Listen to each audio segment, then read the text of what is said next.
आप भी ओला उबर लोगों से तंग आ चुके हो, ऑटो वालों के नखरे से पक चुके हो। आपका भी कभी कभी मन करता है कि हम भी खुद की गाड़ी खरीदें ताकि ऑटो वालों के नखरे कम हो जाए, ओला उबर की प्रॉब्लम से हम लोगों को छुटकारा मिले। तो डोंट वरी, मैं हूँ, कुछ उपाय लेके आया हूँ। सबसे पहले welcome to let's learn together. माफ़ी चाहूँगा, बहुत दिनों के बाद आया हूँ क्योंकि मेरे एमबीए के एग्ज़ाम्स चल रहे थे। So I was busy and I was very busy.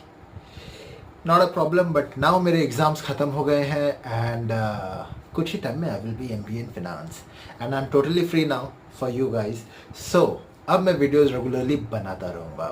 तो देखिए, सबसे पहली चीज़, अगर आप भी ओला उबर या ऑटो वालों से प्रॉब्लम में तंग आ चुके हैं, डोंट वरी, आप एक काम कीजिए, आप एक कार खरीद लीजिए खुद के लिए। अब आप सोच रहे होंगे कि सैलरी बहुत कम है, सेविंग का कोई ठिकाना नहीं है, गाड़ी मैं खरीदूँ तो खरीदूँ कहाँ से?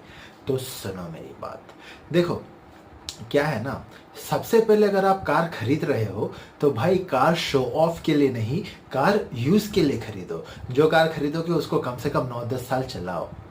हम मिडिल क्लास लोग हैं, हमारे पास पैसे नहीं है, तो समझ रहे हैं आप, कार खरीदोगे 9-10 साल तक चलाओ उसको और अच्छे से पूरा यूज़ करो। It is not for show off, it is for use. Now अब बैंक्स आपको पता ही होंगे, कई लोग होते हैं जो बैंक लोन लेते हैं कार खरीदने के लिए, और कार का लोन नहीं भर पाता है तो बैंक उठा लेती है उनकी गाड़ियों को।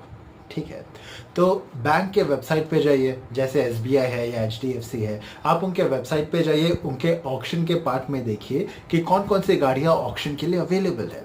अब देखिए, ये गाड़ियाँ ज़्यादातर नई होती है या 1-2 साल पुरानी ही होती है, मुश्किल से 8-9 हज़ार किलोमीटर चली होती है। तुम किसी सेकेंड हैंड एजेंसी में तो जान ही रहे हो कि वहाँ पे वो तुम्हारे साथ कोई स्कैम कर देगा। यहाँ पे थोड़ी सी रिलायबिलिटी होती है, चाहिए तो कोई खासकर मैकेनिक लेके जाओ और वहाँ पे कार की टेस्टिंग करवा लो। खरीदने से पहले कार को देखने का मौका तो भाई वो लोग ज़रूर देते ही हैं, तो वहाँ पे जाइए, वहाँ से कार खरीदीजिए। क्या है ना, जब पब्लिक कार लोन नहीं चुका पाती, बैंक उनकी कार उठा लेती है और उसे मार्केट में रख देती है फॉर ऑक्शन, ताकि वो अपना पैसा वहाँ से रिकवर करे। तो यहाँ पे कार्स जो है अपनी ओरिजिनल वैल्यू से अच्छी खासी डिस्काउंट पे मिल जाती है। 70% 80% डिस्काउंट पे भी कुछ गाड़ियाँ मिल जाती है। So they are not a bad deal, not at all. तो आप वहाँ से खरीद सकते हैं, पर हाँ, इन चीज़ों का ध्यान रखिएगा कि कार में कोई प्रॉब्लम ना हो, उसका कोई दिक्कत ना हो, कोई कुछ गलत गड़बड़ी ना हो उसमें। किसी मैकेनिक को लेके जाओ, अच्छे से दिखा लो। वैसे ज़्यादातर कुछ स्कैम तो होगा नहीं उसमें, आई बिलीव दैट। ये तो हो गई पहली बात। दूसरी चीज़ आप ये कर सकते हो, और हाँ, एक और चीज़ इम्पोर्टेंट, जब तक क्या होता है, जब बैंक उठा लेती है कार को, उस व्हीकल को, तो रजिस्ट्रेशन उसका बैंक के नाम हो जाता है। तो वहाँ से गाड़ी लेने के बाद से अपने आप अपने नाम पे रजिस्टर करा लेना, सब कुछ अपने नाम पे सोच समझ के करा लेना। दूसरी चीज़, सुनो मेरी बात, एक बिजनेस चालू करो अपने नाम पे, और जो कार खरीद रहे हो ना, वो बिजनेस के नाम पे खरीदो। यस, कि ये कार मैंने खरीदी ही अपने बिजनेस के नाम पे खरीदी हुई है। अब आपके पास क्या करना है, आप उसे बिजनेस पर्पज़ के लिए यूज़ करो। जाना तो तुमको ऑफिस ही है या कहीं पे भी है, बोल देना बिजनेस पर्पज़ के लिए जा रहा हूँ, मेरा हवा बनाने का बिजनेस है, कार चला के मैं देखता हूँ कि हवा का कंडीशन कैसा है। Anyways, तो देखो वहाँ पे क्या होता है ना, आपको डिप्रिसिएशन मिल जाएगा। देखिए, कार की वैल्यू उस तरीके से तो कम नहीं होगी, बट कम से कम आपको उतना टैक्स कम भरना पड़ेगा। यू सी, 30% तक तो भाई आराम से मिल जाता है पर एनम। 3 साल में आपकी कार की पूरी वैल्यू निकल जाएगी, एटलीस्ट टैक्स में से तो उतना पैसा बचेगा।